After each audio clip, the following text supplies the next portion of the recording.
নমস্কাৰ নৱৰাত্ৰি আহি আছে আৰু আজি মই আপোনালোকক দেখুৱাম যে আমি যে নৱৰাত্ৰিৰ আগত হওক বা বিভিন্ন পূজা পাতল কৰাৰ আগত ঘৰখন চফা কৰোঁ কাপোৰ কানি ধুওঁ বা বাচন বৰ্তন যিখিনি আমাৰ লেতেৰা হৈ থাকে এইবোৰ চাফা কৰি লওঁ বা মন্দিৰ গোসাঁই ঘৰবোৰ চাফা কৰোঁ ইয়াৰ লগতে আমি সেইখিনি ধৰক আমি স্পৰ্শ কৰি পেলাই চাফা কৰিব পৰা তাৰ উপৰিও আমি আমাৰ ঘৰটোক ধৰক যিকোনো ধৰণৰ যিহেতু পূজা এখন কৰাৰ সময়ত আমাৰ খুব বেছি পজিটিভ এনাৰ্জি সেইকেইটা দিনত ঘৰত প্ৰবাহিত হৈ থাকে ধনাত্মক শক্তি থাকে গতিকে সেই শক্তিখিনিক আমাৰ ঘৰত আহৰণ কৰাত বা সেই শক্তিখিনি যাতে মানে ধুনীয়াকৈ আমাৰ ঘৰত সেইখিনি সময়ত থাকিব পাৰে তাৰ কাৰণে আমি প্ৰথমতে আমাৰ ঘৰৰ পৰা যিখিনি ঋণাত্মক শক্তি সেইখিনি দূৰ কৰিব লাগিব ঋণাত্মক শক্তি ডেট মিনছ যিকোনো ধৰণৰ নেগেটিভিটি থাকিব পাৰে সেইটোক আমি চিম্পল ভাষাত ঘৰ চফা কৰা বা ঘৰ ক্লিনছ কৰা বুলি ক'ব পাৰোঁ আৰু এতিয়া মই আপোনাক একদম চিম্পল বিধি এটাত ঘৰটো কেনেদৰে ক্লিনছ কৰিব সেয়া দেখুৱাব ওলাইছোঁ তাৰ কাৰণে আপোনালোকক দৰকাৰ হ'ব নিমখ ব্লেক সল্ট অকণমান নহৰু বাকলি মই ইয়াতে উলিয়াই লৈছোঁ এইখিনি নহৰু বাকলি যিমান দেৰি আপোনালোকে জ্বলাই বা আপোনাৰ ঘৰটো যিমান ডাঙৰ সিমানখিনি সময়তো আপোনাৰ জুইকুৰা জ্বলি থাকিব লাগিব সেই হিচাপত আপুনি সেই পৰিমাণত আপুনি এইখিনি বস্তু সামগ্ৰীখিনি গোটাই ল'ব গতিকে ছেকেণ্ড এয়া নহৰু বাকলি দেখুৱাই লৈছোঁ অলপ যোগাৰ কৰি লৈছোঁ ইয়াৰ পিছত অকণমান লাগিব চেজ এটা হাৰ্বছ হয় যিটো আপুনি ধৰক ইয়াত নেপাব ইয়াত আপুনি এমেজনৰ পৰা SAGE চেজ এই শব্দটো যদি আপুনি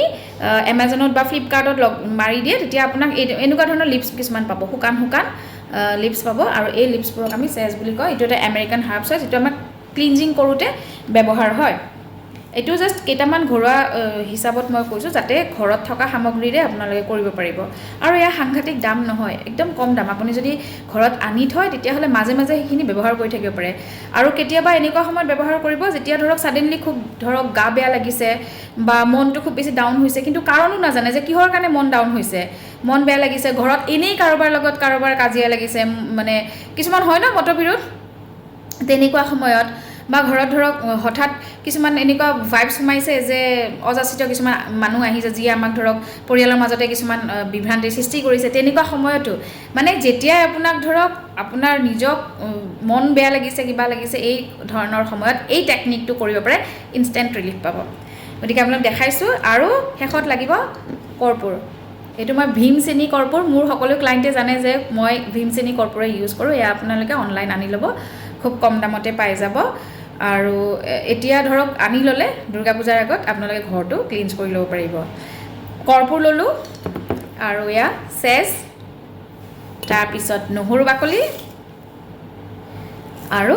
নিমখ ব্লেক সল্ট প্ৰথমতে মই নিমখখিনি ইয়াত দি লৈছোঁ আৰু এয়া মই আপোনালোকে ধূনাৰ বাচনত কৰিব পাৰে বা এনেকুৱা মাটিৰ যে চৰুবোৰ থাকে তাত কৰিব পাৰে আৰু মই এইখন একচুৱেলি এটা পাৰ্লৰ খোলা হয় দেই মোৰ গুৰুৱে গিফ্ট কৰিছিলে মই ইয়াতেই চব মানে এইখিনি কৰোঁ আৰু ইয়াত অফিচত ঘৰত বাৰু ধূনাৰ বাচনতে কৰোঁ চ' মই আপোনাক দেখুৱাই দিছোঁ প্ৰথমতে আপোনালোকে নিমখখিনি দি ল'ব ইয়াৰ পিছত নহৰু বাকলিখিনি আৰু কেইটুকুৰামান চেজ দিব আৰু সৰ্বশেষত আপুনি কৰ্পূৰ দি পেলাই জ্বলাই দিব আৰু এই যিটো জ্বলিব এই যিটো ধোঁৱা ওলাব ইয়াৰ পৰা বা পুৰিব এই গোটেই পুৰাখিনি বা এই গোটেই জুইখিনি আপুনি গোটেই আপোনাৰ ঘৰৰ চাৰিওফালে ঘূৰাব এতিয়া যিহেতু মই এইটো গীতাক দি দিম তাই অফিচতে ঘূৰাই দিব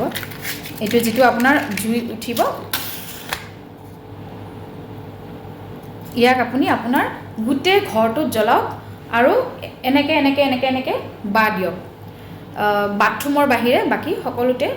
ঘৰৰ একদম এণ্ট্ৰিৰ পৰা এক্সিটলৈকে মানে এণ্ট্ৰি এক্সিট চবৰে একে নাথাকে বাৰু এখনেই দুৱাৰ থাকে বহুতৰে তো আপুনি প্ৰথম এণ্ট্ৰিৰ পৰা ষ্টাৰ্ট কৰিব আৰু গোটেই ঘৰটোতে ঘূৰাব খুব বেছি ক'লা ধোঁৱা ওলায় এনেই কৰ্পূৰ জ্বলিলে বাৰু ইমান নোলায় কিন্তু আপুনি যিহেতু চেজটো দিছে চেজৰ ক্ষেত্ৰত অলপমান ক'লা ধোঁৱা ওলায় আৰু এটা স্মেল ওলাব আৰু নহৰু বাকলি এইটোৱে আপোনাৰ ঘৰটো ক্লিনছ কৰিব ধনাত্মক শক্তিবোৰ আহিবলৈ ঋণাত্মক শক্তিবোৰ আগতে চফা কৰিব কিয়নো আমি যেতিয়া ধৰক পূজা পাতল কৰোঁ ন নৰ্মেলিও ৰাতিপুৱাটো ঘৰটো সাৰি মুচি লওঁ বা মন্দিৰটো সাৰি মুচি লওঁ ডেট মিনছ আমি চফা কৰি লওঁ তাৰপিছতহে পূজা কৰোঁ গতিকে এইটোৱে আপোনাৰ ঘৰটো ক্লিনছ কৰা চফা কৰা কামত ব্যৱহাৰ হ'ব গতিকে আৰু পিছলৈ যিখিনি মই ক'লোঁ তেনেকৈও আপোনালোকে যদি ইনষ্টেণ্ট কিবা অসুবিধা হয় তেতিয়াহ'লে এই ধৰণে আপুনি আপোনাৰ অ'ৰা ক্লিনছ কৰিব পাৰে নিজৰ ঘৰটো ক্লিনছ কৰিব পাৰে নজৰ দোষৰ পৰা নাইবা যিকোনো ধৰণৰ বেয়া দোষ যদি আছে ফিল কৰিছে তেতিয়াহ'লে এইটো একদম চিম্পল ৱেত কৰি চাওক আৰু ৰিলিফ পাব ধন্যবাদ